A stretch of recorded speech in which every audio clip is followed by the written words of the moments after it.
Selamat datang kembali di kelas online React Native bersama saya Prawito Hudoro. Pada materi kali ini kita akan mempelajari bagaimana membuat efek loading di dalam halaman React Native kita.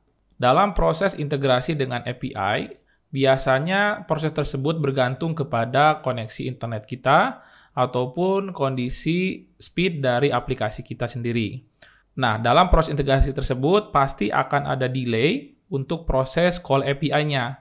Nah, proses delay ini kita perlu memberikan experience yang baik kepada customer supaya mereka tahu bahwa prosesnya sedang dikerjakan oleh aplikasi kita dan sedang masuk pada tahapan loading. Nah, loading ini harus kita munculkan experience-nya. Ada berbagai macam cara untuk memunculkan loading. Pertama, bisa jadi ketika kita proses sign up, login, ataupun upload foto, kita berikan loader di sininya boleh. Atau bisa kita juga memberikan loader atau animasi loading dalam satu screen-nya.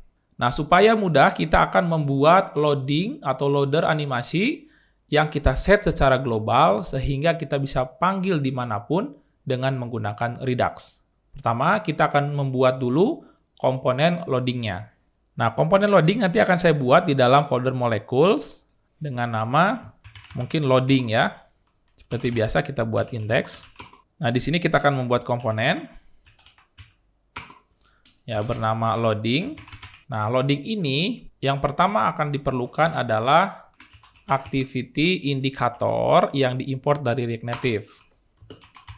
Nah, activity indicator ini adalah animasi loading default yang disediakan oleh React Native. Kemudian di sini kita akan berikan ukurannya atau size-nya. Kita akan buat size-nya yang besar aja, large. Kemudian kita juga bisa memberikan spesifik color-nya. Nah, color-nya saya akan ambil dari warna hijau untuk toast success-nya. Supaya seragam saja ya untuk warnanya. Nah, baik. Ini mungkin sangat cukup. Kemudian kita akan panggil komponen ini di dalam index. Oke, kalau sudah, kita bisa menggunakannya di page kita yang paling besar atau di dalam induknya. Nah, induk kita ada di dalam app. Nah, contoh kita akan munculkan saja di sini loading yang diimport dari komponen. Nah, kalau kita simpan, dia akan muncul di bawah sini.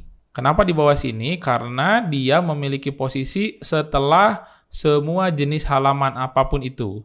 Nah, kita akan membuat dia posisinya berada floating di atas semua komponen apapun. Nah, caranya kita akan tambahkan stylingnya di sini. Mungkin kita buat style untuk kontainernya atau pembungkusnya. Kita buat pertama positionnya absolute. Nah, kalau sudah absolute, dia berada di atas. Saya mau posisi dia ada di tengah-tengah. Caranya mungkin kita buat tingginya dulu flag 1. Ini kalau saya buat background dulu untuk dummy, supaya tahu di mana sih posisi dia, kita buat warna yellow. Nah, seperti itu untuk tingginya. Mungkin karena absolute, dia perlu memiliki tinggi keseluruhan. Nah, bisa saja kita tambahkan di sini. Width-nya 100%. Height-nya sama, kita buat 100%. Nah, kalau sudah 100%, dia posisinya full satu screen. Nah, kalau sudah full satu screen, saya buat hijau indikatornya berada di tengah-tengah sini. Nah, caranya gampang saja. Kita buat justify content-nya center. Kemudian align item-nya juga sama, kita buat center. Nah, dia sekarang berada di tengah-tengah. Warna kuningnya sudah tidak kita pakai, mungkin bisa kita hilangkan. Nah, jadi akan ada animasi loading di dalam page-nya. Atau kita juga bisa memberikan background yang lebih transparan, yang agak ke warna hitam. Nah, di sini mungkin kita bisa memberikan background color dengan heksadesimal transparan. Contohnya kita bisa membuat RGBA. Nah, kalau hitam itu kan RGB-nya adalah 0, 0, 0. Ini hitam. Tinggal kita tambahkan opacity. Opacity-nya kita buat kecil aja, mungkin 0,2. Itu sekitar 20%. Nah, kalau kita simpan, Nah, jadi ada semacam hitam menutupi. Atau bisa juga 10% supaya lebih terang lagi. Nah, jadi proses loadingnya seperti itu. Mungkin supaya lebih bagus kita bisa tambahkan teks di sini. Tulisannya mungkin cukup loading. Nah, seperti ini. Kita berikan sedikit styling ya. Mungkin kita mulai font size-nya sekitar 18. Kemudian kita berikan font family-nya Poppins, regular aja. Kemudian kita berikan margin top, ya sekitar 12 pixel. Nah, seperti ini. Jadi kita tahu bahwa ini sedang proses loading. Nah, sekarang kita kan tidak mungkin memunculkan terus loadingnya. Apalagi ini di keseluruhan halaman. Nah, sekarang kita akan membuat logic di mana kita akan menggunakan Redux sebagai state global untuk menghandle apakah loading ini muncul ataukah tidak. Nah, caranya pertama kita harus merestruktur dulu project ini, karena untuk menggunakan Redux di dalam atau berdampingan dengan provider itu tidak bisa secara langsung. Sehingga mungkin kita nanti akan membuat komponen dulu di sini. Namanya mungkin bisa main app.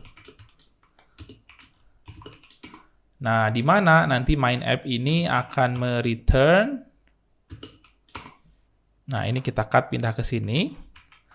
Nah, sedangkan di app ini kita hanya akan memiliki nanti provider, yaitu bungkus dari Redux beserta main app-nya di sini. Artinya kita panggil main app di sini, di mana di dalam main app ini providernya kita remove. Nah, sehingga nanti kita bisa leluasa menggunakan Redux di dalam main app ini. Kalau dia sejajar dengan provider, kita akan kesusahan untuk implementasi Redux-nya. Oke, sekarang kita bisa menambahkan Redux. Mungkin di dalam reducer global ini, kita akan menambahkan value is loading. Bernilai false default-nya. Kemudian kita akan membuatkan action type-nya. Jika action type-nya sama dengan set loading, maka yang terjadi adalah saya akan mereturn state lamanya, di mana is loading-nya saya rubah dengan action.value yang dikirimkan. Oke, baik. Sehingga sekarang saya bisa menggunakan reducer tersebut secara global. Caranya, saya akan memanggil use selector di sini yang diimport dari React Redux. Kemudian pasti dia akan mereturn sebuah state. Nah, kalau hanya state saja, ini semuanya akan masuk, semua reducernya. Saya hanya perlu reducer yang global reducer. Nah, hanya reducer yang ini aja yang saya perlukan. Sehingga saya hanya mereturn global reducer. Di global reducernya sendiri ada banyak, yaitu ada isError, message, dan isLoading. Yang saya perlukan hanya isLoading. Nah, sehingga saya akan panggil di sini isLoading. Nah, ini secara otomatis saya destructuring. Sebenarnya bisa aja kita membuat variabel baru di sini, mungkin loading namanya, kemudian .isLoading-nya ada di sini. Itu boleh-boleh saja. Cuman saya akan lebih mudah ketika melakukan langsung destructuring di sini. Langsung kita panggil isLoading-nya. Secara langsung isLoading ini menjadi nama variabel yang akan saya gunakan. Nah, di sini saya tinggal memberikan logic saja. Kalau isLoading-nya bernilai true, maka munculkanlah animasi loading ini. Nah, sekarang kalau saya simpan, nah, sudah tidak ada lagi loading secara global. Nah, kita akan ambil sampel untuk proses loadingnya. Nah, contoh di sini nih, di halaman register, nanti ketika kita hit API, saya akan membuat loading terus-menerus. Oke, caranya kita masuk ke halaman sign up address. Nah, di sini kita tinggal panggil saja dispatch. Nah, di mana dispatch ini adalah pemanggilan use dispatch ke React Redux. Ketika proses on submit di sini, saya tidak akan mengirimkan dulu ke backend bahwa saya sedang call API, tapi saya akan memunculkan hanya loading saja. Nah, kita panggil dispatch, kemudian kita kirimkan action-nya dengan nama type-nya set loading. Kemudian, kita buat value-nya bernilai true. Nah, otomatis nanti si isLoading-nya berubah menjadi true. Nah, kita coba simpan. Kita langsung continue saja di sini karena datanya tidak perlu. Saya hanya ingin memunculkan loading globalnya. Kalau saya klik sign up now, nah loadingnya sekarang muncul. Nah, gimana ini cara menghilangkan loadingnya? Saya harus ngeset value ini menjadi false. Di mana loading tersebut, logikanya nanti akan dimunculkan di sini. Contoh, sebelum dia memanggil call API, saya akan munculkan loading, supaya customer tahu bahwa saya sedang call API. Nah, kalau sukses, loadingnya saya akan buat false, sehingga loadingnya hilang.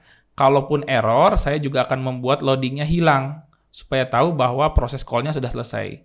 Nah, kalau error kan tinggal dimunculkan toast-nya, error message-nya seperti apa. Nah, baik. Di sini tinggal kita rubah aja. Kita simpan di sini. Kalau sukses, seperti ini dimunculkan, kita hilangkan loadingnya dengan value false. Kemudian kalau di catch juga sama, kita buat dia menjadi false. Baik, kita akan coba isi data dengan invalid, pastinya invalid ya. Kita refresh dulu. Kita biarkan full name sama emailnya invalid, ini pasti error. Nah, kita klik sign up now, loading, langsung muncul the given data was invalid.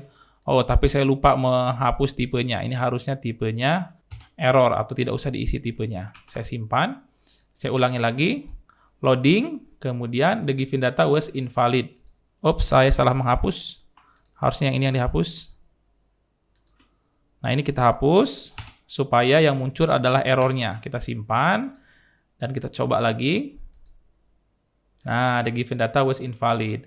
Loadingnya tadi muncul bahwa kita tahu sedang meng-call API. Nah, baik. Di sini kita berarti sudah berhasil menambahkan loading secara global dan kita bisa memanggilnya dimanapun dengan bantuan Redux. Demikian, semoga bermanfaat.